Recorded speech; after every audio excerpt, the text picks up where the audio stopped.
Welcome back to the Shelby Nick Average Podcast, or as we like to call it, Aw Snap.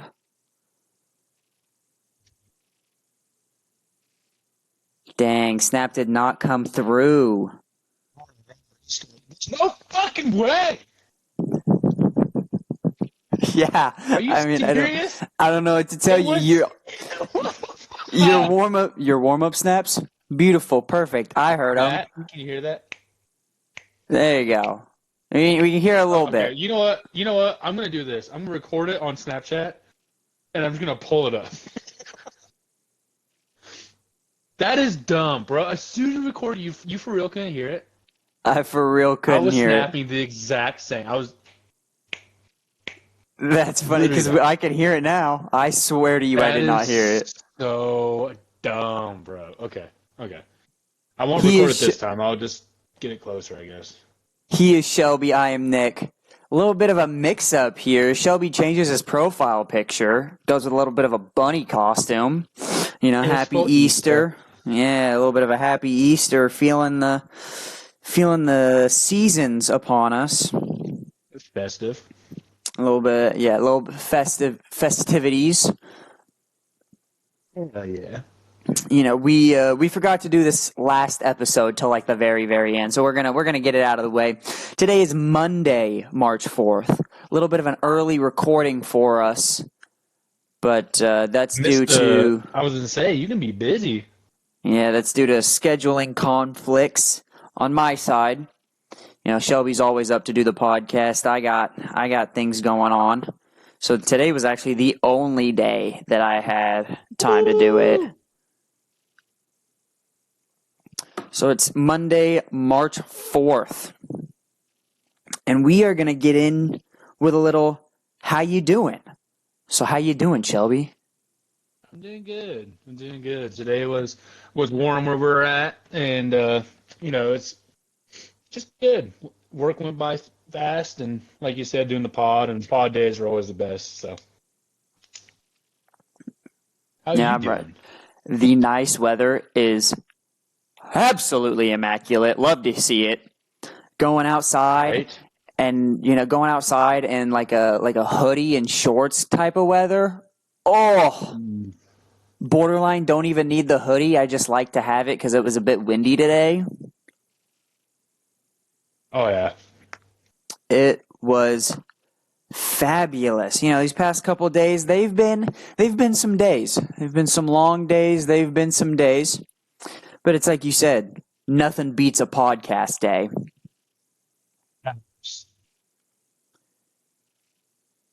And so they've been some long days. You know, I'm in college, so this week has been a lot of, testing, studying, projects, stuff like that, getting ready for spring break. Spring break. Days where I was a student and I actually had spring break. Now it's just more people are on the road. Same shit, just more people on the road. Well, I can tell you from the perspective of a student, everybody is ready for some spring break action. Yeah. It's going to be so nice. How was St. Patty's fake Patty's Day over there, I guess? Fake Patty's Day happens as a yearly tradition in Manhattan, Kansas. That normally you get a bunch of college kids from a bunch of different areas going into Manhattan, Kansas, because it's at Kansas State University. I did not go, so I couldn't tell you. I haven't seen really anything. I know last year they had a bunch of like fights and things broke out, but that's what's going to happen when you have a bunch of college kids starting to drink at like 5 a.m. I would say a bunch of horned up college students having something to prove. Essentially, yeah. That's why I'm glad I got my party years out early, Because now it's just, I look at all these young yapper snappers, I'm like, yeah, no, I'm cool on that. You see, I am a yapper snapper. Is that what you said? It's not. I said yapper, but it doesn't, is it yipper snapper? Yipper snapper. I think that's what it is. Is it yipper snapper? I don't know. I'm too old to know. You're supposed to Uh, know. well, I am one of those youngins that you talk about, but I've never really been that much of a partier. I mean, Yeah. I'll hang out with I like don't my know, dude. family and stuff, and I like would some say of I seen you eat ass on Super Smash Bros. well, I've spent a lot of time on Super Smash Bros. It's specifically Um, at parties, because for whatever reason, it always ends up in us specifically on the at couch parties, playing yeah, Super Smash. Well, okay, I take because that back. I suck at Super Smash, so it ends up in Nick playing Super Smash as I watch him, as he try to get all the new characters on everyone's account. well, that's what I'm saying. Everybody always has a Switch, and everybody has Super Smash Bros. Whether they play it or not. And if they don't play it, then I just spend that time getting new characters because I mean I would rather play Super Smash Bros. Than try to talk to people. Hell yeah. I mean, essentially, that's what I'm always the weird, awkward kid that ends up on the couch, letting people or gaining people onto their Super Smash Bros. Account. I don't even have a Switch, and I think I have gotten like 3 people the majority of their characters. Yeah, because there's, I'm not going to say their name, but there's I, there's C, and that's just in the people that I've seen, not including your friends or anything. So you have 2 Yeah, people that I know of. yeah, So and so gotta love it. It's the class. It's Nick's version of like, "Where's the dog?" at the party. oh, don't get me It's wrong. where's the switch? Give me the Don't sticks. get me wrong. If I find a dog at a party, I spend a lot of time messing and playing with that dog. Me and that Shout dog out to become Spirit. best friends immediately. Puck. Shout out to Puck. That ugly ass dog, dude. Ugh, that thing was Me, gross. It was like long hair and short at the same it time. was. I got told by the dog's owner that the dog had like anxiety, and so they would really appreciate it if like I could watch over their dog, Puck. By the end of the night, it Yeah. took all of 15 minutes, and me and Puck were best friends. Hell yeah, love That it. dog loved me. Rest in peace, Puck. Let's pour Rest, one out for Puck. rest in peace, Puck.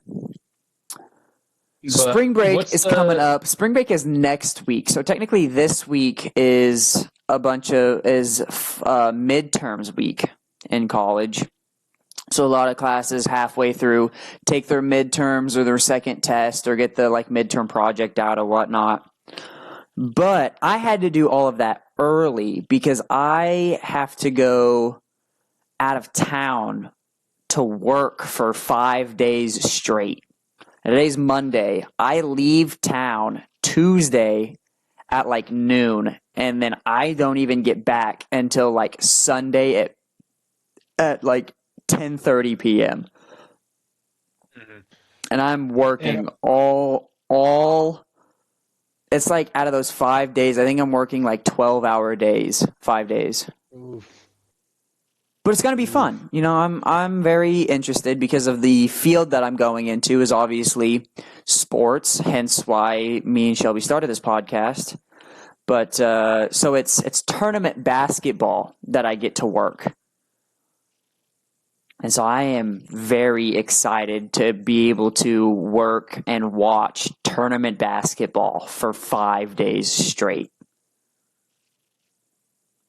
Hell yeah. And Are then you so are you going to be going to your apartment afterwards and then coming home or what? yes, we have to come back to my residence, the place where I live, to unload everything. And so by the time we get home at like 10 o'clock, unload everything, make sure we get everything inside Probably to where like it's not going to midnight. be stolen. Yeah. It'll be midnight. And then I don't really feel like driving 3 hours back to my parents' house. After working Especially in Canelo, five dude. straight, especially after working 5 straight 12-hour days and then being on the road already for a good amount of time. So I'm pretty, yeah. So I will be coming back to my apartment at least for the night, and then I get to head back to my parents' house, which is so nice. Like I said, I've never really been a party guy, so like I'm not somebody who's gonna go to like Miami or California or something for spring break. I'm gonna go home. I'm gonna enjoy all the festivities of not having to be an adult for a week. Is it only a week? It is only a week, but it's a very much needed week. Yeah, I thought it would be like 2 weeks. That sucks. But for that week, I get to stay up late. I get to sleep in. I don't have to cook or pay for dinner. That is such a fucking W. I'm so tired. I wish I could just have stuff made for me because I'm tired of cooking, dude. It's I'm so tired. I don't, and it's getting to the part where like I'm just happy that somebody else is making the decision for what's for dinner, you know? Like even if I had to like cook it or whatnot or help out, just the fact that I don't have to be like, what do I want to eat tonight and have that like internal fight with myself for 15 minutes is gonna be glorious. I'm just gonna be playing video games and then I'm gonna hear, "Hey Nick, blank is ready for dinner. Like I made this tonight for dinner." And I'll be like, "Oh, bet!" Run upstairs. Let's go! Yeah. Run upstairs, not have to put any effort into it. I just get to be the kid that sits at the table and eats it. Oh, dude, it's really the most slept on thing. Like I think if I could go back to younger self, I'll be like, enjoy your stepmom's cooking now because there's gonna be a time where you have to make some sorry ass food in comparison, and it's gonna suck. You can't even cook. You can't cook chicken, dude. It's not like when you get older and you move out, you're not going to trust yourself to cook chicken. So make sure that you really savor those meals because when you move out, you purely have ground beef meals. So much chicken nuggets. So much chicken nuggets. So much chicken patties and waffles. Just prepare. Yeah, that's cool though. I never had a really a college career to come home from spring break, but I know like during high school it would be very much like go home, of course play, Xbox and all that, try to go to the Y. But mostly it was just working. Yeah. So are you gonna be working or are you just gonna be relaxing? I'm just going to be relaxing. Chillin'. And so, well, because that's the other thing too, is that in high school, you have all of your friends in town, you have all your family in town and whatnot. I get to come home and see family that I haven't seen since the Super Bowl. I get to come home and see friends since I haven't seen since like, I don't know, probably Christmas time. I get to see my dog. Oh, Chloe. Not having a dog or going from like having a dog your whole life to now just like poof, nothing, having no dog. room. It's just you. Oh, I can't tell you how many times like over winter break I'd be like, man, there's nothing to do. I'm gonna play with my dog. I'm gonna mess around with my dog. That's the best, especially because your dog's like a damn bull shark. It's a pit, and so it likes to be just play with and all stuff like that. Well, then my dog has a lot of energy too. Like she can be laying down, and then you just like run upstairs, and like you can just run upstairs, and she'll like meet you and be like, "What are we doing? You sounded like you wanted to play. Are we gonna play? Am I getting hyper for no reason right now?" Yeah, no. Sometimes you go, "No, I just wanted to grab food from the fridge." Oh, that's another thing. Having a full fridge. Oh, that you don't have to pay for, bro. Oh, yeah. dude, you open it and it's not just like water bottles and like Dr. Pepper. It's just you open Exactly. it and there's actual snacks. You see snacks in the pantry. You Oh, open the fridge to actual food. that's Oh, in my fridge, I think I have a half gallon of milk, some sticks of butter, and then like hot dogs. Like some bar S $1.29 for 8-pack hot dogs. And I think that's about it. Oh, living the never mind. dream. And then I have condiments. My bad. Can't forget the condiments. But like, Dude, I had are when I you was really gonna get single. sustenance from buffalo sauce, you know? I I had when I was single before my girlfriend came over, started living with me and all that, and my fridge was so goddamn sad. I had tortillas, I had Frank's Red Hot, ham, shredded Mexican cheese, like 2 pounds, Mm-hmm. and sour cream. Oh, and like a bunch of mustard, ketchup, barbecue sauce, Yeah, the like just a bunch of condiments. sauces. Yeah, because I mean, like they last forever when you're just by Exactly. yourself. And she opened up the fridge and I remember it clear as day. I was on the couch and she came over. She's like, we got to get you some food there. I was like, my Dude, bad. She's like, the how do you have only this? I said, well, I only eat quesadillas. I I don't know what to tell you.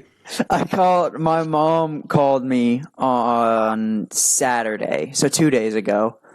And Okay. just for like kind of like a checkup type thing, like what have you been up to? How you feeling? This is what we've been up to, stuff like that. And she called me around lunchtime, and she was like, "Yeah, I think this weekend, I'm gonna be making lasagna." And I was like, "Oh, lasagna! Oh, I don't know how to cook lasagna, so that'd be pretty Yes. nice."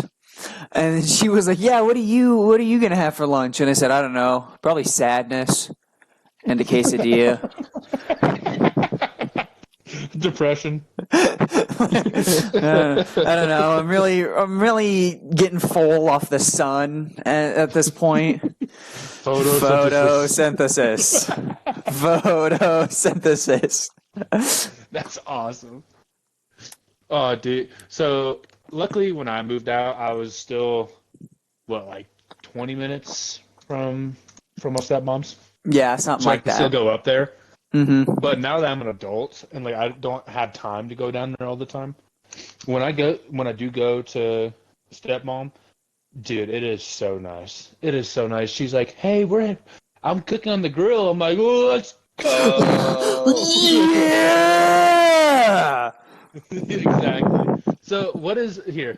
If you can, if your mom's like, "Hey, it is all you. What do you want for dinner?" What are you gonna tell her to make? Oh boy. It's funny because I had this talk with your brother, and I think I remember which one he's. So she makes this meal that we call turkey and noodles, which is literally just mashed potatoes, gravy, like mashed potatoes, gravy, and then, or I can't say gravy because it's like a chicken broth with noodles and turkey in it. That, and it makes so much. Mm-hmm. That is so good. Like normally, like when I was at the house, I'd say things that like burritos or spaghetti or stuff like that. Oh, But dude, I can the sour cream burritos are so good. the sour cream burritos are normally my go-to, but I make a lot of burritos and a lot of spaghetti up here because they're cheap, Yeah. they're easy, it makes a lot, stuff like that. Yep. Or like she makes a good stir fry as well. Get some chicken, Oh, I never had her stir fry. some chopped up, some shredded chicken, some shrimp, some beef in there with some broccoli and carrots over like you know and all that with like the seasonings and all that over like cooked ramen noodles. Mm-hmm. Oh.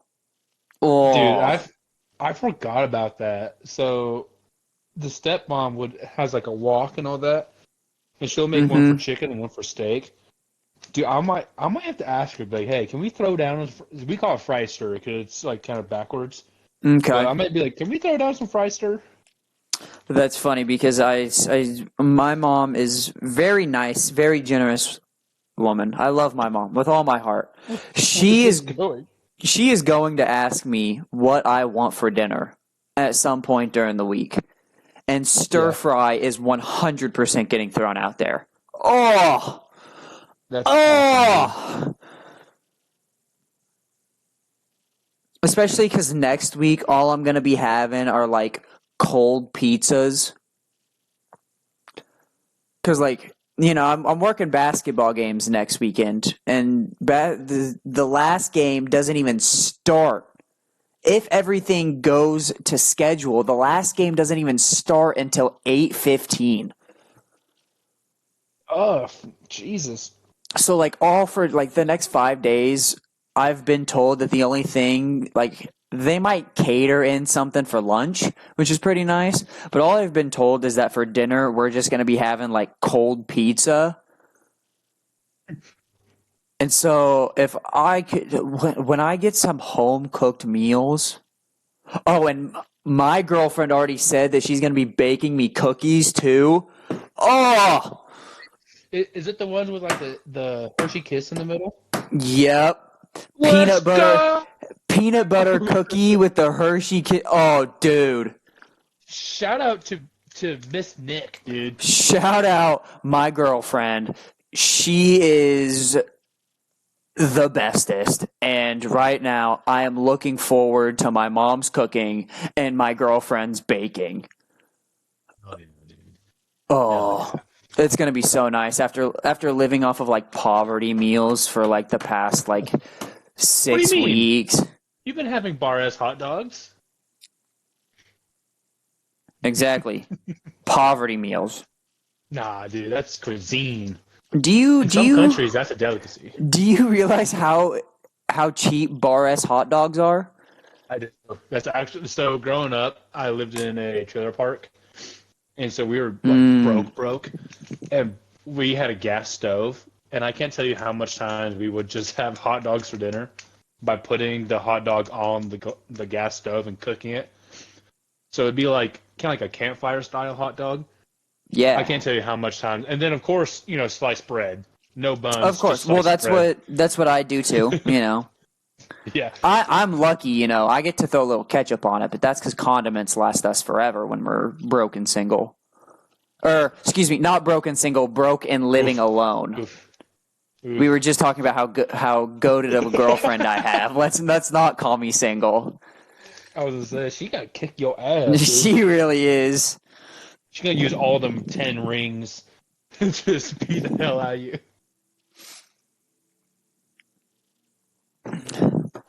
We should probably start getting to some sports talk. Okay, You know, yeah, fair enough. We are I a can. sports Like I podcast. That said, was that was good. How's you doing? we are a sports or sports podcast. I can't say broadcast. We're a sports Not podcast. yet. So we've been reminiscing over spring break, looking forward to spring break stuff like that.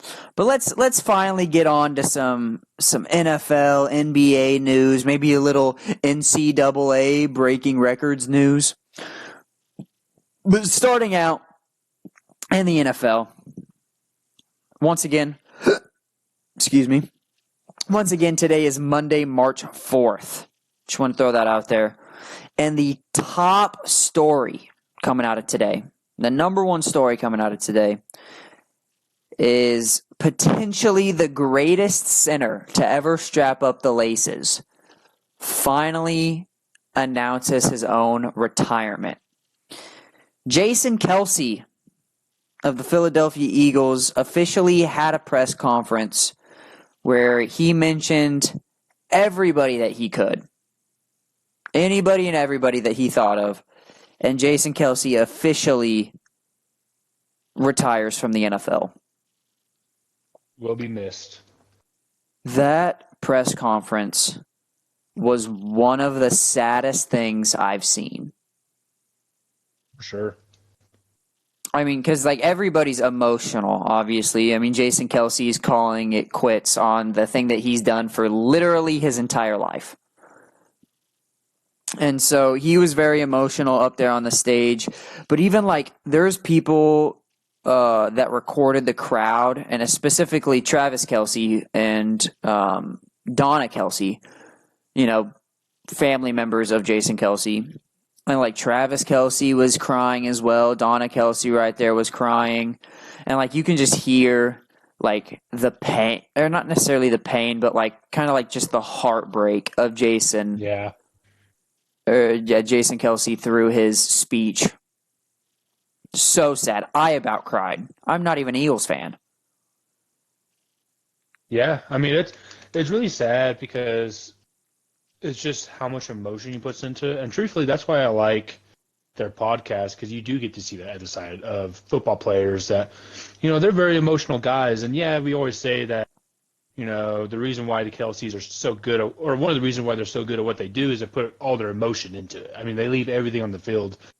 And I think that press conference is just evidence of just how emotional the game made them. And the fact that now Jason Kelce's walking away and calling it quits, I mean, it sucks, especially when it's something like that, because, I'm not going to speak for him personally, but at least if I was in his shoes, it's like, damn, 9 months out of the year, whether it's training or actual football, what do you do then? Exactly. There is some talks, of course, that Jason Kelce is going to go into like TV and stuff like that, because that's what every NFL player that had what's the word that I'm looking for? A notable career goes into TV. And even like Kelce or Jason Kelce showed up on a couple like Thursday night broadcasts and stuff like that. But I would probably be shocked if he ended up broadcasting football. I could see him doing maybe like a pregame post game type thing, kind of like what JJ Watt is now doing, where like he went on to like the pregame and postgame stuff for like CBS and stuff like that. Or who knows? Jason Kelce could just spend the rest of his days in Philadelphia or in Ohio, depending on where he wants to go. Just having fun with his daughters. I think he'll have that regardless. Like, I'm not, obviously I know what you're saying, but I think he'll have that regardless. I can see him more being on like a coaching staff kind of deal, where he's like a lineman coach or something like that. But I think he'll stick to the Eagles. So I imagine he'll stay in Philadelphia because, I mean, hell, his wife doesn't wear anything that's not Philadelphia. She'll wear a college team before she wears any other NFL team. And, I mean, just imagine how much Kelce has. Obviously, Philadelphia has, brotherly love and all that. So it's not like he made the city popular, but just how vital the Kelces are to that city. Yeah. Well, like Jason Kelce said it himself, and even like everybody in Philadelphia, if they're an Eagles fan, they'll tell you that like Jason Kelce embodied the city of Philadelphia. He like, if there's one person that you think of when you think of Philadelphia, it's going to be Jason Kelce. Oh yeah, especially as an Eagle. To me, I know there's like, Mike Vick and Donovan McNabb and Deshaun Jackson, just popular people like that. But I mean, Kelce, like you're saying, just his passion for the game, what he's done. I mean, in my opinion, the best center to ever do it. I mean, there's just so much things that he checks, and it's just a matter of time before he's in Canton. Oh, for sure. He's going to, more than like, I've started the sentence 3 times in the past second. I would be shocked if he did not make it in the first ballot. Yeah, no joke. Yeah, no joke. Hell, even the Chiefs on their Instagram announced, you never played for us, but you were like family to us. Like, enjoy your retirement. Yeah. So, well, I mean, it's something that everyone's going to feel. unless you were a Cowboys fan, Giants fan, or Commanders fan, chances are you liked Jason Kelce. I mean, he was very within the community. He was very outspoken on, like, he went on radio shows and podcasts and broadcasts and, you know, TV shows and stuff like that. And so, like, a lot of people know Jason Kelce, or a lot of people have seen Jason Kelce or heard Jason Kelce talk or whatnot. And so he's been, like, more than likely, if you weren't a rival against him, then you liked Jason Kelce. Yeah, and even then, I think even if you were a rival, I think it's just I mean, you may not like the team, but even Kelce is like, okay. Like, like Kelce's his own entity. I mean, Kelce's awesome. And so something that never really comes up from retirements, like, a lot of people want to congratulate Kelce, obviously, for such an amazing career. It's going to be tough for somebody to try to step in and fill that role. I mean, the Eagles' offense revolved around Jason Kelce. So I am interested to see how the backup or now starting center does next year. Because, I mean, the brotherly shove is going to get impacted when you don't have Jason Kelce there. Kelce was very good. Kelce was very good on, like, toss plays or screen plays of getting out into the open field and making the open field blocks. Yeah, so the center that comes up is going to have literally quite massive shoes to fill. I mean, Kelce probably wears a size 16 shoe because he's a lineman. And, I mean, the backup lineman is probably also going to have a size 16 shoe. But figuratively, he's going to have to fill in a massive role that Kelce had.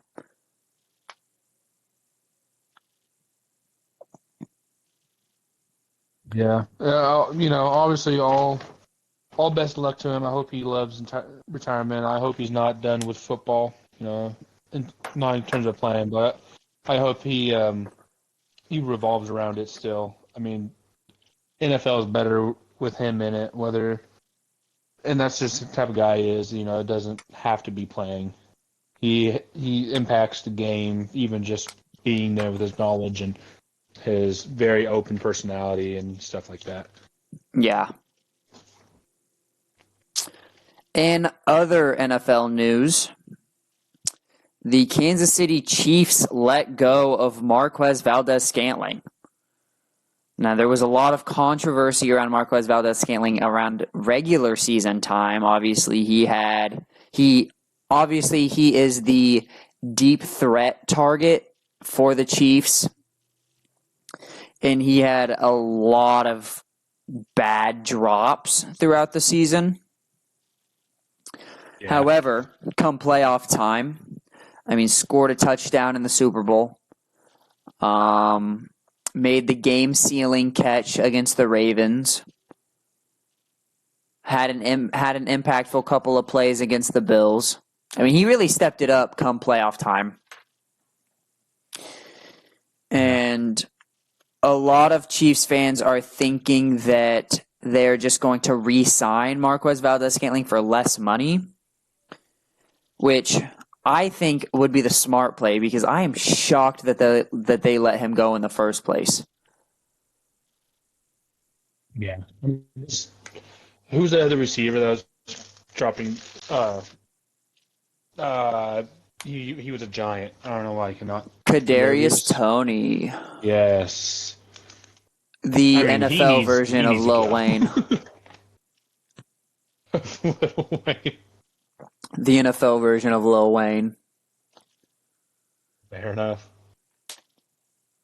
But so it's that with the amount of, like, struggles that they had. Like, I understand you would want to rebuild or, like, kind of rebrand the wide receiver room. However, I mean, there's no more notable wide receivers that they would try to get.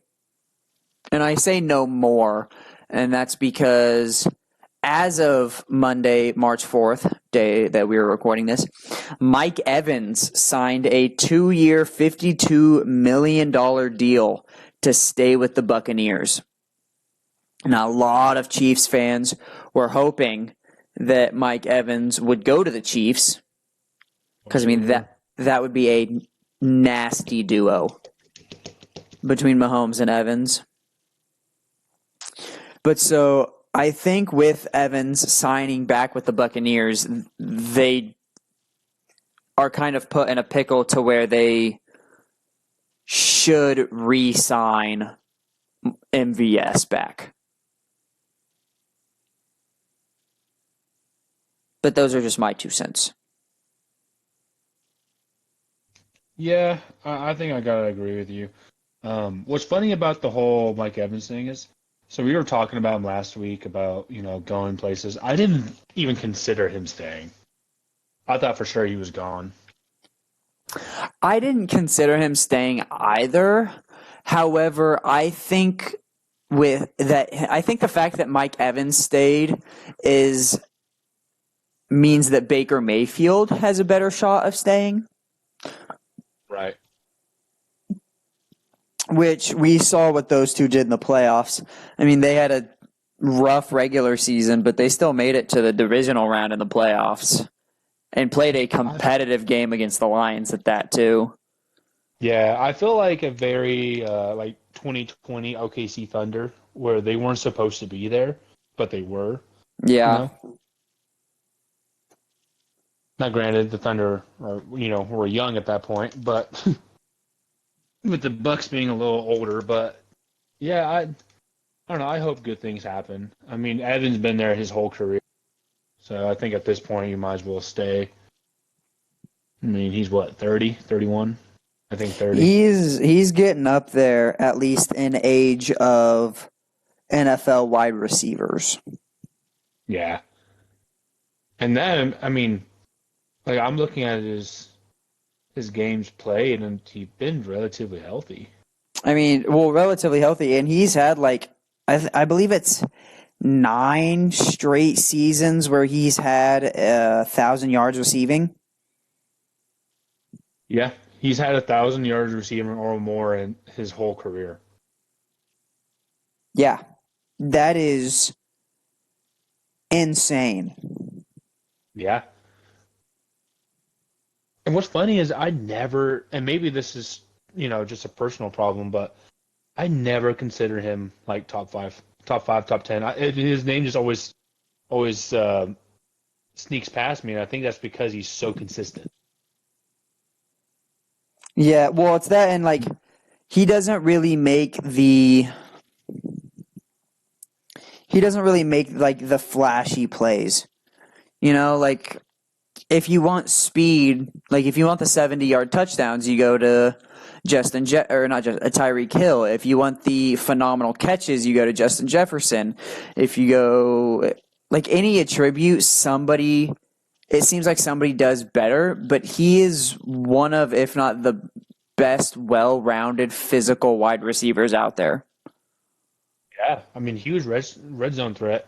I think he was tied for first for passing touch or receiving touchdowns with 13. I would believe it.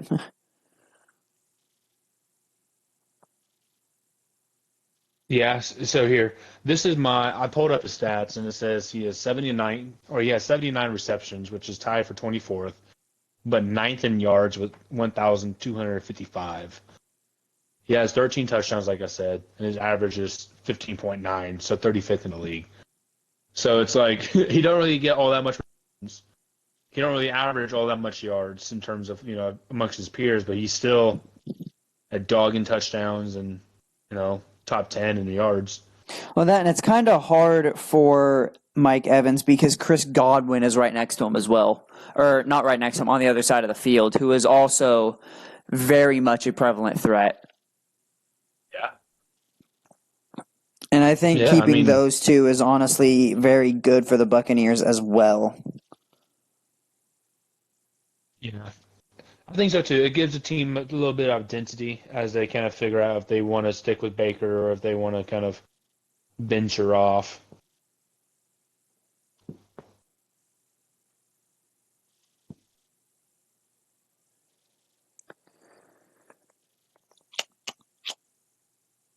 The Minnesota Vikings released Alexander Mattison.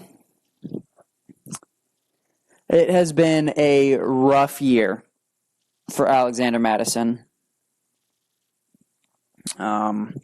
Started off the season not so hot. He was a big part of the Vikings' fumbles, stuff like that. Even ended up receiving death threats from people because of how much he would fumble the ball. Yeah, and let's just say something. Don't fucking do that. Nothing is just true. You can be a fan of a team and that's fine. You can love the sport and that's fine. Hell, you can make a podcast revolving around that sport and that is fine. But never in your life should you genuinely want someone to die because of something they're doing that they necessarily can't control.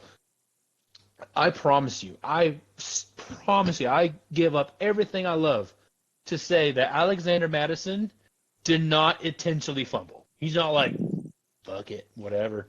He didn't just kick the ball out of bounds. Like he was out there trying. And for him to get death threats because someone's a Vikings fan, first of all, your team sucks as it is. Okay, what you're sending him death threats to lose in the playoffs like you always do?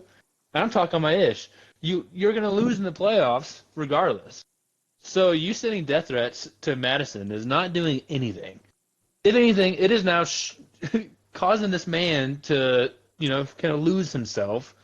So there's a good chance, and I'm not saying, it's 100% because he could bounce back, but it's tough for football players. We've seen that time and time and time again that as soon as stuff like this happens, they lose their confidence, and that's when it goes downhill. And this also goes for Chiefs fans. Yes, the memes about Tony dropping the ball was funny. Okay, I'll give it to you. But, I've heard Chiefs fans say some gnarly stuff about that guy online and tagging him in it and all that. Just don't be that people. You can be upset. You can throw a fit. Hell, you can record yourself and break your TV and show a damn chair through it. I don't care. You can build Mafia your damn entertainment center. But they're still people at the end of the day, and let's treat them as such. Well, that's what I'm very confused about. I'm confused about what it accomplishes. What does sending death threats accomplish? Nothing. Absolutely nothing. Because I am 100% with you on this take. It is ridiculous. Yeah, I mean it's like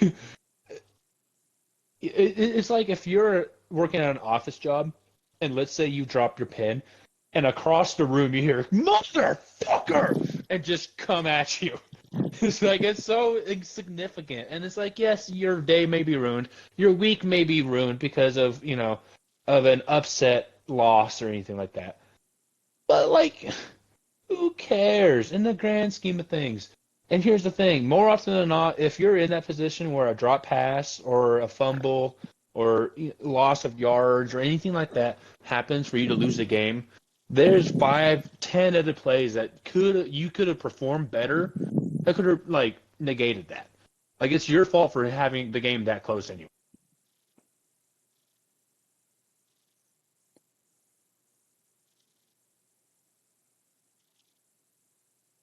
So, Alexander Mattison, I hope wherever you go, you put on you strap up the cleats, left and right, and just keep marching. Keep marching, and I hope you do good or wherever you go. I don't know where you're going to go or anything like that, but hopefully you go and be successful. I could not have said that any better myself. Alexander Mattison, we are rooting for you, Alexander Mattison. I'm on the pod. Come on the pod. Come on, Yeah, Snap. We're rooting for you. exactly. The Philadelphia Eagles release safety Kevin Byard. Kevin Byard was acquired. They traded for him mid-season from the Tennessee Titans. And then, so Kevin Byard played half a season with the Philadelphia Eagles, got released. I was not expecting this to happen. I mean, there's some of them that you look at. The Eagles are an absolute shambles, yes. Because there are some moves where you look at and you're like, I can understand why they did that. We are rooting for Alexander Mattison wherever he may end up at, but we understand why they would cut him. Mm-hmm. I understand why the Chiefs let go of MVS. I do not understand why the Eagles released Kevin Byard. Rebuild, I guess. Which, sucks for Jalen Hurts, but that's the only thing I could think of. We'll just say if they I don't know. I don't think you can rebuild with Jalen Hurts, A.J. Brown, Devontae Smith, Dallas Goedert. I mean, they have weapons, and so just to try to rebuild the defense is kind of whack.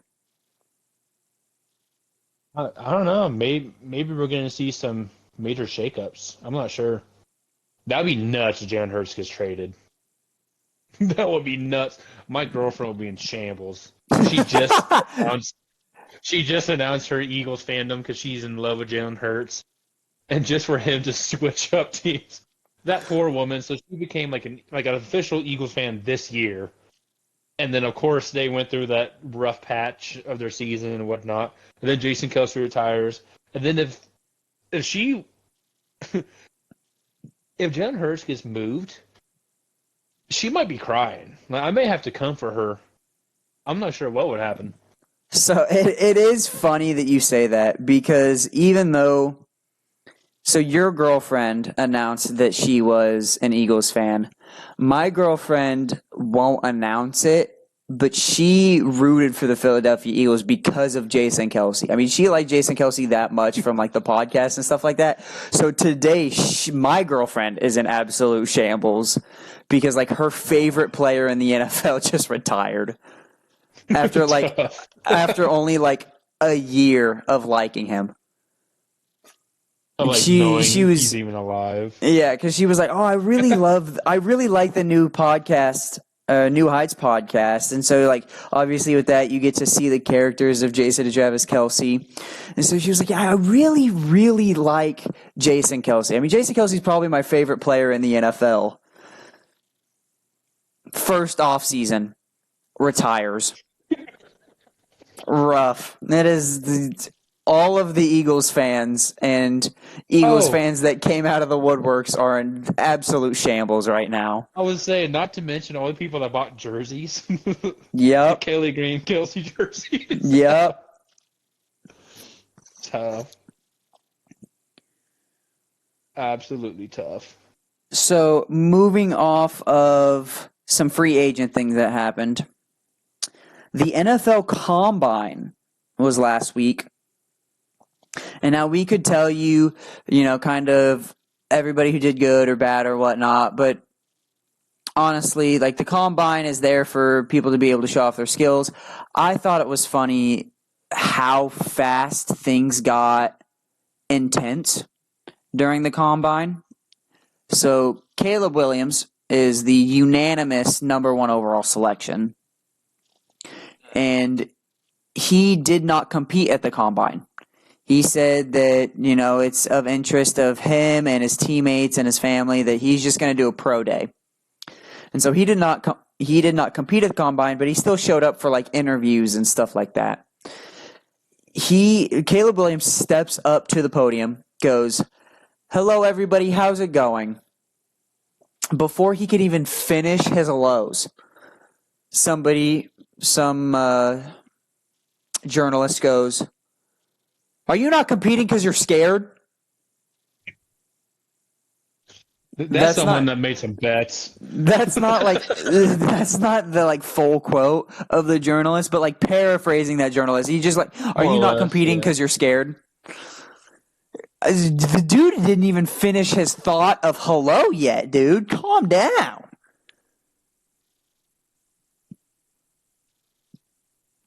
So I thought that was pretty funny. And then there is a new record in the 40-yard dash. The old record used to be held by wide receiver John Ross, who ran a 4.21 in the 40. For those of you who don't know, it means that John Ross was able to run 40 yards in 4.22 seconds. Also known as fast. Uber quick. Yeah, uber fast. Well, that record got broke. The speedy wide receiver from Texas, Xavier Worthy, set a new 40-yard dash record at 4.21 seconds. Now that's fast. That's so fast. It makes fast people look not fast. Love that quote. Love that movie. Love it. Yeah, what really sucks is, which I didn't watch any college, so I guess before I start anything, was he like a good receiver in college? Texas was a good team, and he was I don't necessarily know if he was the number one receiver on Texas or if he was the deep threat from Texas. But so in college, I mean, he was still like a good name in college football. Because like Texas had success, and he was part of it. In fact, there is a famous quote from Matthew McConaughey saying, there's going to be a touchdown that happens right now. And then there was a touchdown that happened that play, and it was caught. The touchdown was caught by Xavier Worthy. So Matthew McConaughey predicted a Texas touchdown, and Xavier Worthy delivered. What a man. Yeah, so he had 5 touchdowns. I looked up his stats. He had 5 touchdowns, 1,014 yards, and 75 receptions. I would say those are pretty good stats. Yeah, that's kind of what I would say. He also had 1 completion under 2 attempts, so he threw 50%, and he had a 35-yard bomb. Yeah, it's probably multi-purpose. So looks like he can throw the ball farther than J.J. McCarthy can. That's a joke. It's like on pro day, if it was a handoff, J.J. be looking like Madden. Yeah, so J.J. McCarthy was the starting quarterback for the Michigan Wolverines. And Michigan was the national champions this year. However, most of that success was credited due to their offensive line and running backs. Michigan had a very strong run game, and they just bullied people, essentially. Like, their offensive line just went out there and bullied people.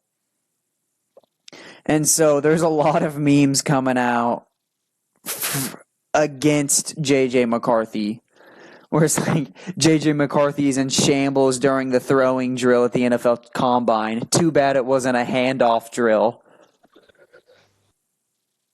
That's tough. Do you think, because Harbaugh, obviously, going to the Chargers, do you think that's like he's going to be trying to recruit or draft a lot of Michigan people to the Chargers?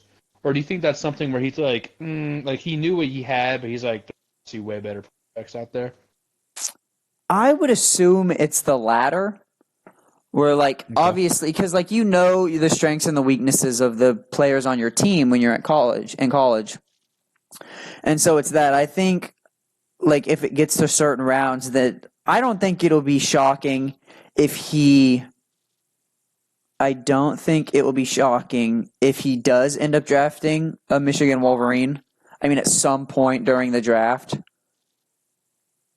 But Right. I don't see him trying to draft all Michigan Wolverines. Yeah, like the Los Angeles Wolverines. Yeah, I don't see that happening. Yeah. I don't know. I really hope with Harbaugh, and I know we talked about this already. If because Eckler's still out there, I wonder if he's going to be really looking for a running back because of Michigan. I do think that would kind of transfer. Like he sees the success he has at running, and maybe try to implement that at the pro level with the Well, Chargers. it's not just the success. That is Jim Harbaugh's mindset. Harbaugh is very much a rough and tough, try to pound the rock head coach. That is true, and as Niner, we saw him with Frank Gore and Yeah, kind of people like that, but also Colin Kaepernick was a big part of the run game. yeah, And so with Herbert, I think Herbert can do it, but I think he needs to be a run when there's no other option, kind of like a Mahomes. Like Andy Reid isn't making design run, but he yeah. knows. Justin Herbert is not a pure pocket passer, but at the same time, there should not be any designed runs for Justin Herbert. Exactly. Well, especially because I think the man only has one functional rib. I mean, it just seems like every time I watch him, he's just getting walloped because his line is equivalent to paper mache. One functional rib, about 7 functional fingers. Dude, that boy is tough. I He's know he got been. picked, like fourth or fifth, and I have a Chargers fan on my Facebook, and he was like, "Oh, still the draft, and I was agreeing with him. I was like, "Yeah, I do think so." I mean, he was really good in Oregon, obviously. I mean, you can't be a mediocre quarterback and get drafted that. But I was like, he was really good in quarterback, but just his arm motion was insane. I was like, I love his throwing motion and such. And if that man, because he has Mike Williams who plays like 3 games a year, and then he has Keenan Allen, who's who playing also like plays 3 5 games games a a year, year. and then you have a lineman who's like my damn high school The thing line. is that, well, their starting linemen are pretty good. Um, they have a really good young tackle in Rashawn Slater, but once again, he gets injured. They had a really good center who, once again, got injured. Yeah, I don't know what is in the water, but it needs to be instead of water like milk. Like during practice, they need to be drinking some milk or something. They need Them boys, 2% out there. Nah, they need more than 2%. them boys need some skim milk out there. A little bit, mostly water, but a little. You need that food stamp milk, or just milk powder. You mix it with water. That's what should be their Gatorade. Oh my God! If I am, If yeah, I yeah. Can you imagine on a hot summer day and you're running nothing but go routes and you go and take a drink and it's fucking milk? powdered milk, I will. Everyone in that office will get starched. I am going one by one, personally kicking your ass. Who's the damn trainer? Come here. Just put a quick beats on him.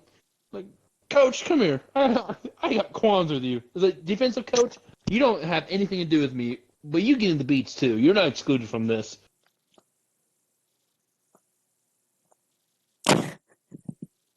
that Dude, would just that would be so that would be furious. If I'd probably retire on spot. I feel like that. Was it the Patriots player or Bills player where they quit? They retire halftime. During halftime, I think it was a Bills player at that point What, dude? I love that story. I don't remember where who I he was played listening the to. first half of week 1 and it was just like, nah, this ain't for me anymore. Well, so I don't remember who I was watching, but someone was breaking down that game, and it was the funniest thing, dude. He was like the Jeff Teague of the NFL. Like, he's just a really good storyteller. But oh my God, it was so funny. He's like, yeah, them young bucks are just running circles around me. I can't do it, coach. I'm done. He's like, what do you mean you're done? I said, I'm done. Start taking his pads off. It was Vontae Davis. At a secondary, Vontae Davis, secondary player for the Bills. So yeah, he went out there, played one half of football, decided, nah, these young whippersnappers got it now, and just so called funny. it a career at halftime. On the first game too, it's like, man, because he was older too. Yeah, he's like, man, you should have thought about this during camp, dude. Like, like, do you think he got his game check? Like, it's just half game check? Because like, okay, well, there's no way. Retirement, I guess. There's no way. I think as an owner, I'm like, no, you drinking milk during your damn halftime. Okay. We were wrong. It was during the second game of the season. Oh, so he had a game to reflect, and he was like, I don't know. So he played a full game and was like, ooh, that one didn't really sit right with me, and then played a half a game. He had for the first game. You know how bad you had to be getting your ass kicked to, like, truly retire? And not like, I'm done, coach. Like, take me out. I'm not competing well enough for my liking. No, like, to just call it quit right there. You know how bad you have to be? Ow. So, I'm trying to pull up his stats right now. So, he played one game in 2018 when he retired, had one tackle. No. That's it. That is the only stat that he compiled during that 2018 season, where he played a game and a half, and it was one tackle. I love that. Excuse me. One solo tackle. Maybe he got hit and was just like, nah, I ain't about this anymore. Maybe that's what it was. No, what happened is he went to take a drink and there's damn milk. There's milk in it. That's what happened. Oh, hell no. So either someone put a dirty ass sock in my shit, or this is 2%. I ain't doing this shit.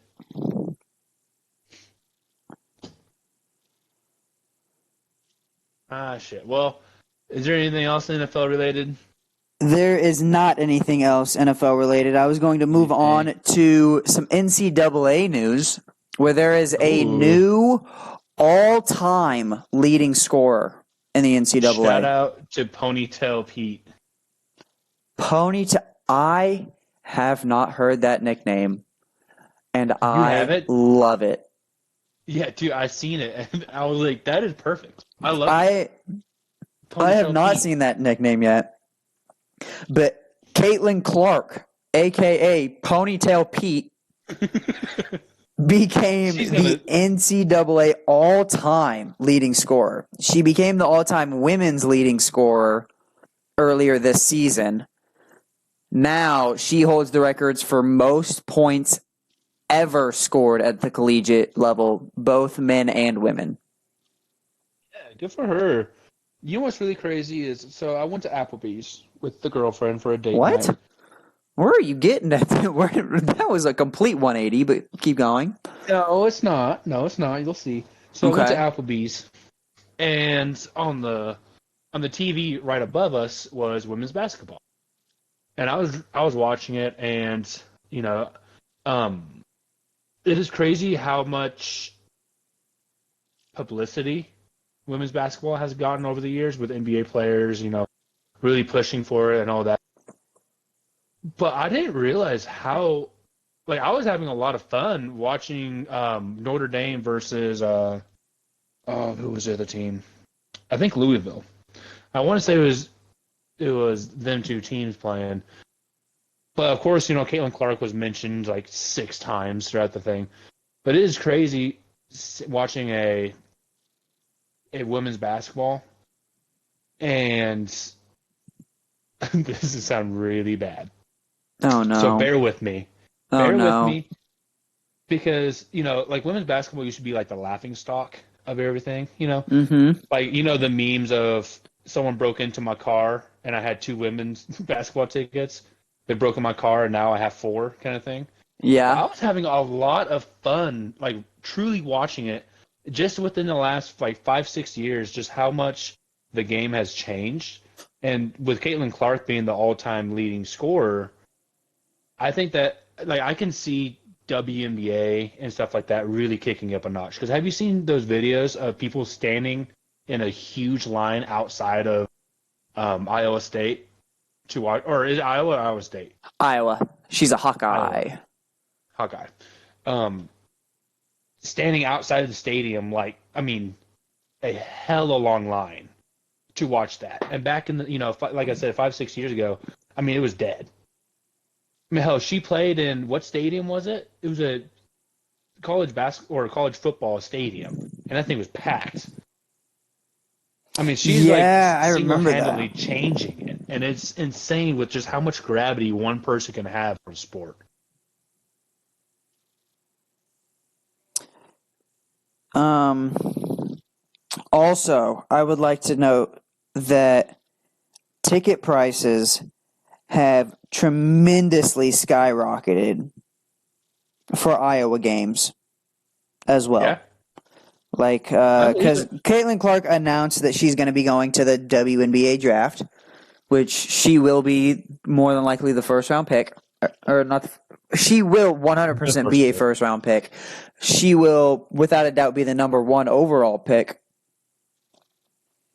But, I mean, just like a lot of these games, Oklahoma State at Iowa is now like averaging $430 a ticket.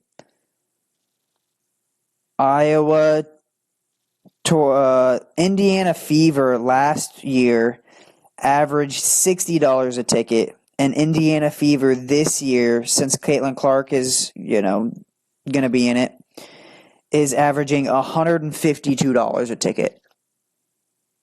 Yeah. So like that, it's also bringing a lot more money towards that side of basketball as well, which is good. Yeah. Yeah, I'm really excited to see how that translates to the WNBA because, the big talk amongst the WNBA is that they don't get paid enough. Yeah.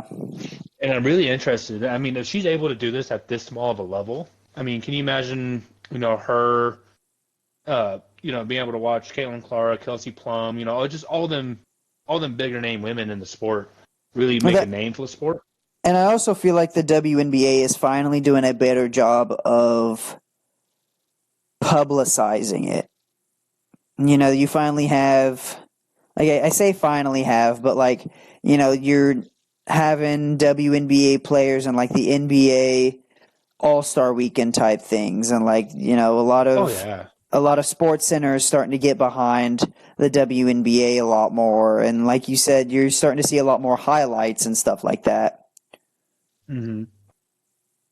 Oh Which yeah, I mean I mean, take a look at the 3-point game. I mean, she was shooting from NBA range. yeah.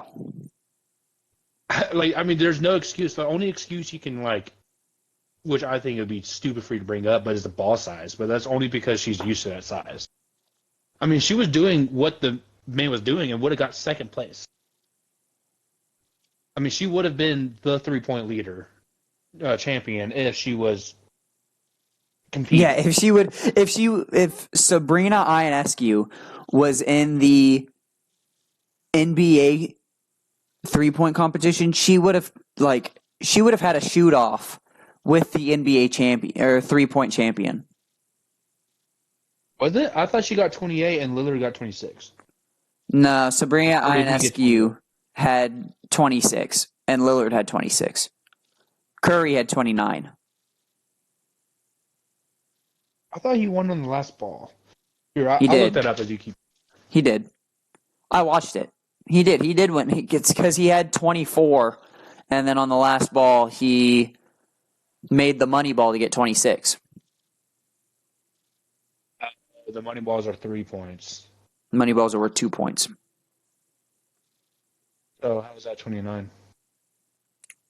I said he had 24 points, and then he made the money ball, and so he won with 26 points.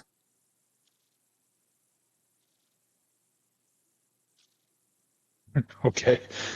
Is math not mathing right now for you, Shelby? No, I could have swore it was that. Anyway, just keep talking. I'll look it up. So, yes, it is very nice to see kind of the women's college basketball, and even like, because it's not just Caitlin Clark as well. Angel Reese from LSU is a big name that's being brought up. I mean, it was her senior night, I believe, at LSU. I think I'm thinking of the right player. Yeah, it was her senior night at LSU for Angel Reese, and she had Shaq walk her out, like Shaquille O'Neal, Diesel walk her out. So like big names are being presented in big ways, and it's nice to see. Yeah, because truly, it just felt like WNBA was a thing just for like fairness level, you know? Yeah. Just be like, okay, you know, women have something they can do too. But now they're really starting to kick it up a notch, and that's, you know, it could come down straight to publicity. I mean, like you're saying now, like big names. I mean, Shaq walked Angel Reese out. I know NBA shirts promoting the WNBA for probably a few years now. You know, I think it's just in terms of raising awareness in that sense. But it's really good to see. It's really good, and obviously it's going to be good for the sport.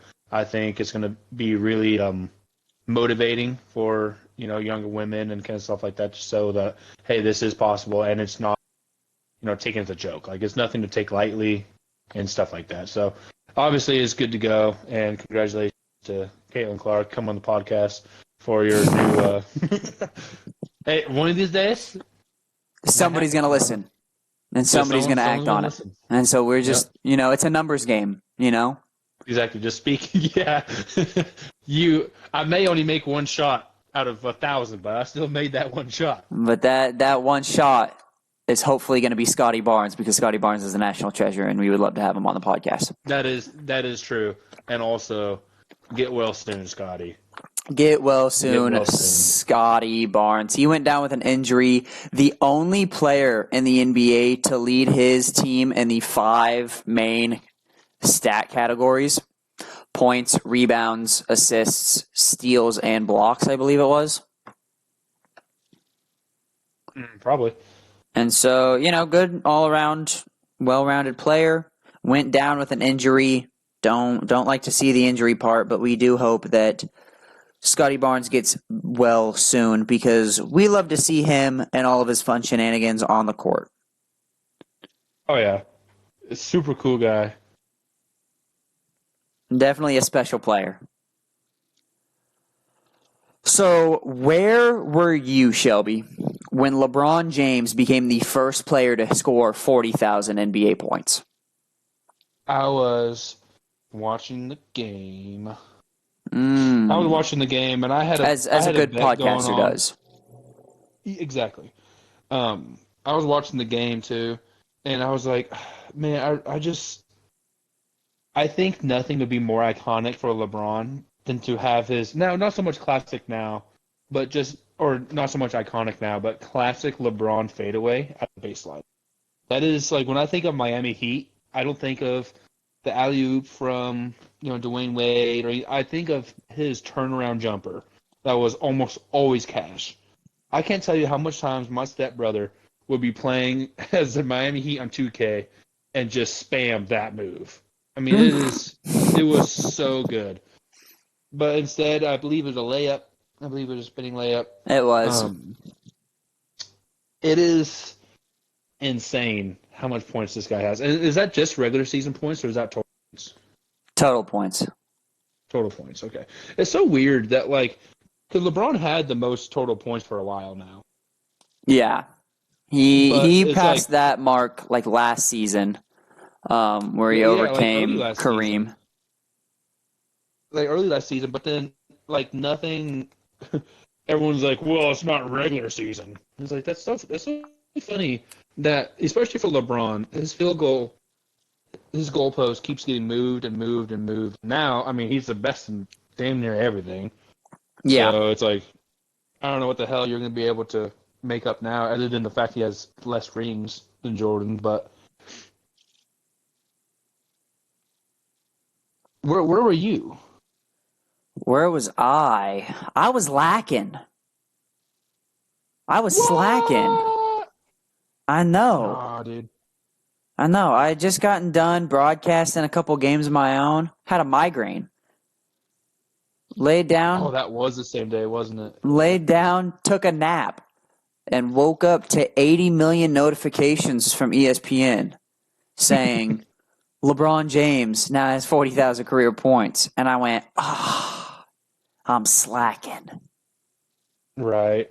So when he beat the record against the Thunder, I was like watching it, and this was before the podcast. And obviously, I still love basketball, but it was on a weekday.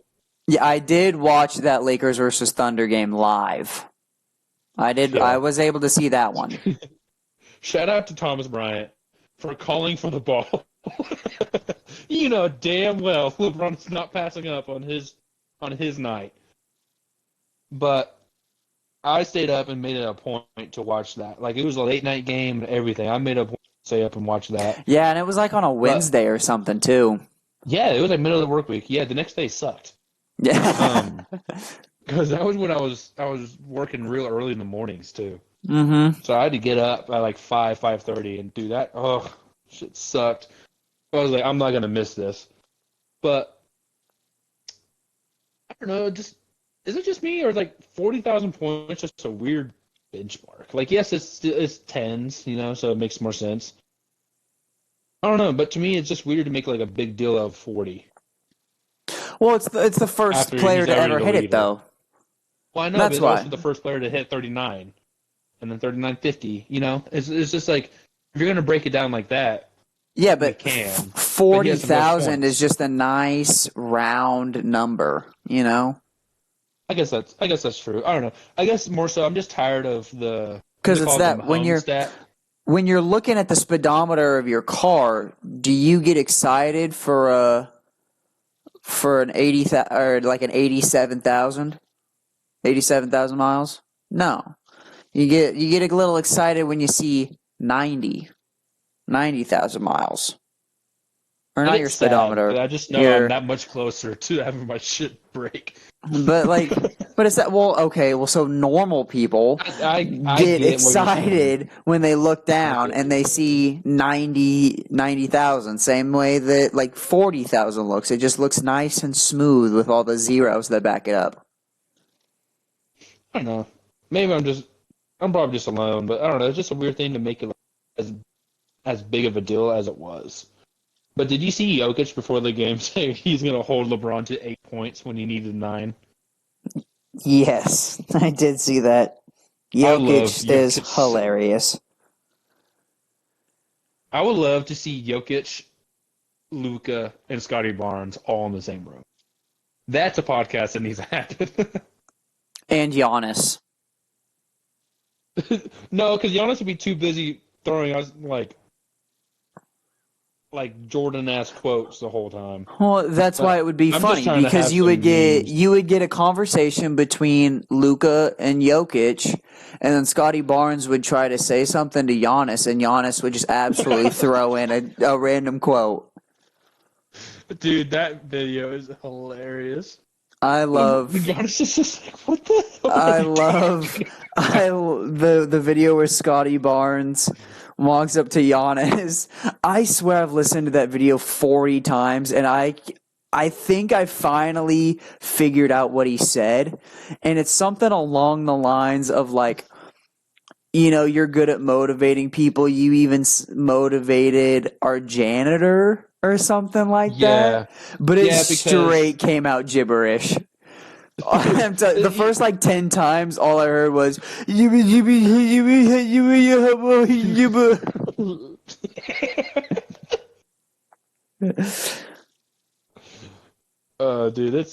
It's so cool. It's so awesome. It's so awesome. We love Scotty Barnes. He is a national treasure. Please come on the podcast. Come on the podcast, please. We are mid Jimmy Butler cycle. Every year this happens. Yep. Every year this happens. Yeah, ever since he was a 76er, it has been going on. Where at the beginning of the year, it's like, does this dude even care about basketball? Like, has he regressed that much over the offseason? Like, is he good at basketball? And then as soon as the All-Star break hits, starts turning it up.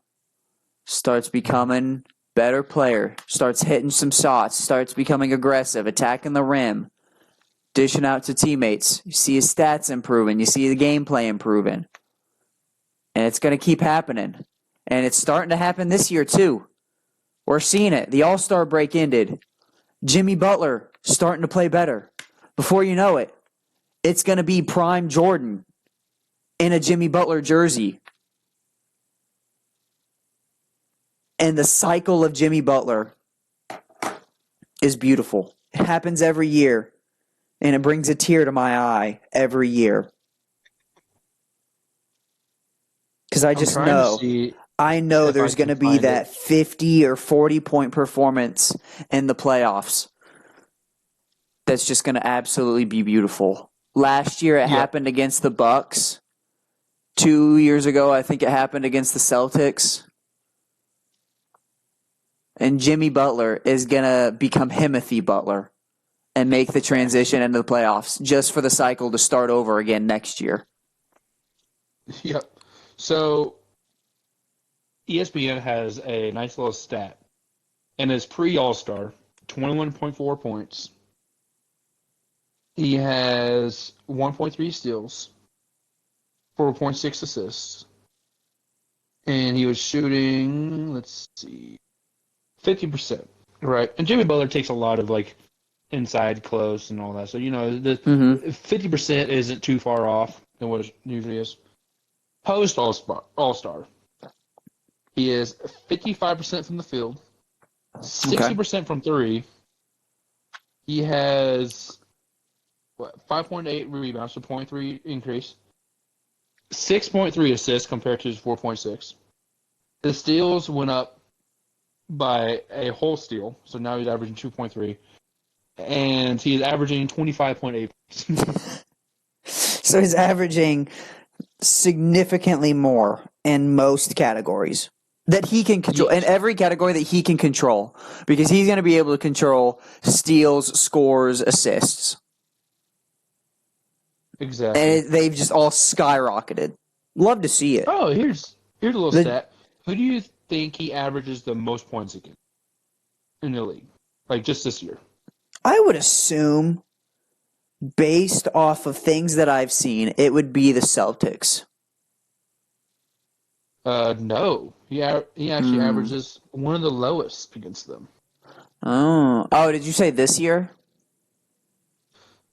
So I'm not sure because it just says opponents, and it doesn't say if it's this year or not. Oh. Go ahead. Go ahead, give it to me. Which one is it? Which one is it? It's this year. So which team is it? He averages 34.5 points against the Pacers. The closest team to that is the Kings that he played once with 31 points. Well, so he just has a vendetta against. Well, that makes sense. Yeah, Pacers don't play defense. So Indiana better hope that they don't get the Heat in the first round of the playoffs. That's what I'm hearing. Because Jimmy Butler is gonna ream their asses. But yeah, it happens every year. It's beautiful. It's really annoying because not last year, I think 2 years ago, I took him on my fantasy team just for him to not show up. And right when I traded him for pennies on the dollar was around All-Star break, and I didn't know. I wasn't familiar with his game. Yeah. And then I faced him. If there is Jimmy Butler embodies they had us in the first half, not going to lie. Right. And he made me feel like the Pacers, where he just puts up career nights against them routinely. And it was so rough. It was so rough. So, last but not least, definitely not least, is the curse of Tom Thibodeau strikes again. Oh, dude. Tom Thibodeau he does this everywhere he coaches. And we made jokes about it on the podcast before, but all it does is it just fuels the fire. It just absolutely fuels the fire. So Jalen Brunson went down with a knee injury. So Shelby, you were a follower of Bulls, of the Chicago Bulls when Thibodeau was the coach, correct? Correct. I loved him. So let me see if this brings back memories. A star point guard who plays for Tom Thibodeau gets overworked and goes down with a knee injury. Does that sound familiar at all? Does that sound familiar? No, it sounds exactly. And honestly, if you compare Jalen Brunson, like, yes, Derrick Rose is more explosive, but they're both very physical players. Whether it's high flying or just a bulldog down, just like a power forward in a point guard's body. So yes, those of you who don't know, this exact same situation happened to MVP Derrick Rose. Or Derrick Rose was on an absolute tear, goes down with a knee injury. Why? Because Tom Thibodeau refuses to have his starters on the bench at all. Yeah. And there's Josh Hart played, 40-plus minutes in the last 5 games or whatever? 6 straight games. It has been 6 straight games and Josh Hart has played 40-plus minutes in 6 straight games. That is ridiculous. It's a serious lack, especially with OG hurt, Julius Randle hurt, now Jalen Brunson. I mean, luckily they had Dante DiVincenzo, who really put the team, not necessarily on his back. I'd say that was Josh Hart with his intensity and stuff. But, really put on for the city with, I think, 38 points. I may be wrong on that. But really putting the team on their back. But it just highlights the fact that they are missing some serious depth. 28 points. Sorry, not 38. 28 points. Yeah. They're lacking some serious depth with their, 2 All-Stars going down, especially one with a knee contusion that, like I said, he's a very physical player, and we don't really see a lot of people do very well coming back, especially this season with it being so late. I mean, he might be coming back for playoffs, and by then, Thibodeau is obviously going to play him. But of course. Straight off the bat, 45 minutes. Yeah. Truly, I think the league needs to look into it. Because, yes, I'm not going to say it is like 1,000% his fault, Tim Thibodeau, because, it is a human body. If it happened, it happened first minute of the game. Maybe if he didn't play as much minutes the other game, maybe he would play, a little bit further into it. But an injury is an injury. And, you can say, oh, it wouldn't have happened, blah, blah, blah. But, we don't know that. It didn't. But I think the league needs to really look into it because it's like he is consistently doing this. Yes. Consistently doing it. I mean, Derrick Rose, iconically, he was on pace to be, best team in the league. That was going to be the team that took down the Heatles. But instead, Thibodeau didn't take them out, even though they were up against the Hawks in the playoffs, towards ACL. Obviously not the same player since.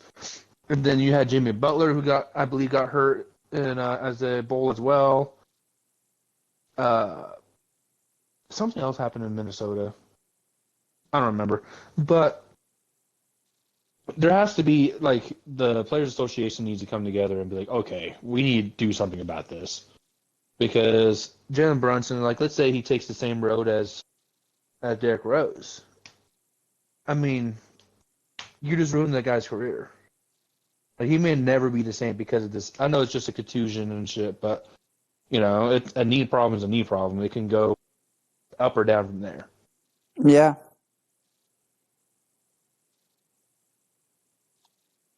And it's just a matter of time before Josh Hart gets hurt too.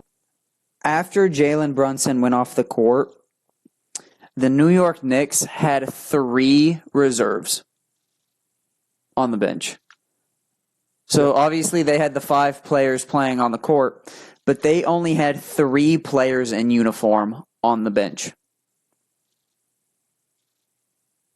And that is scary.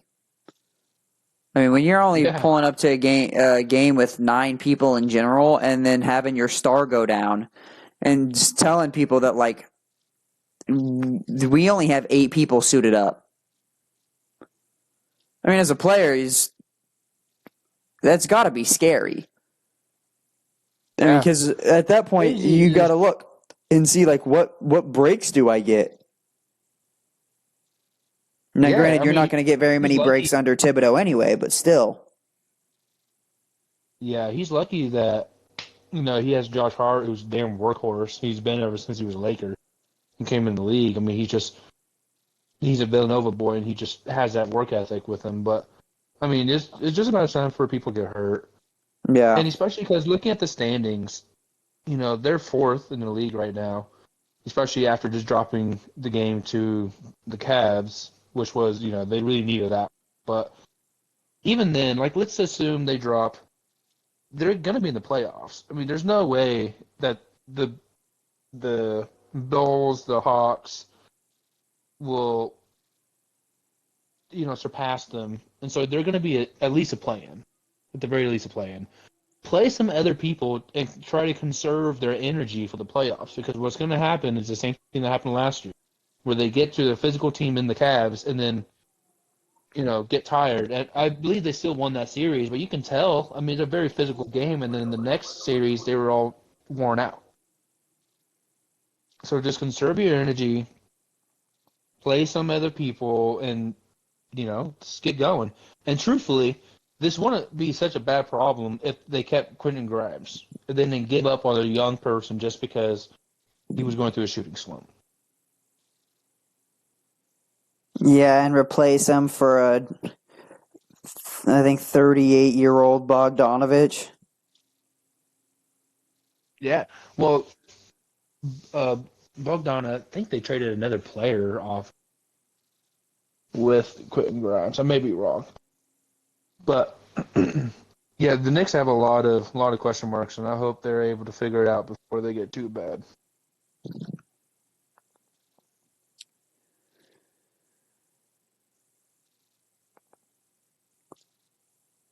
Well, with that being said,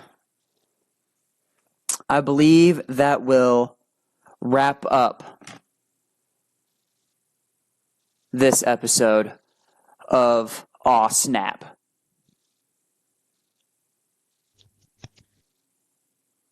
Do you hear that one? Kinda. He kinda came through there. A little bit. It's fine. I don't understand. This has been... Today is Monday, March 4th. And this has been another episode of the Next Average Podcast, the Shelby Nick Average Podcast. I'll give you another shot at it. Or as we like to call it, Aw Snap. I did hear it. Hopefully Discord and YouTube will pick it up. No, now it's good.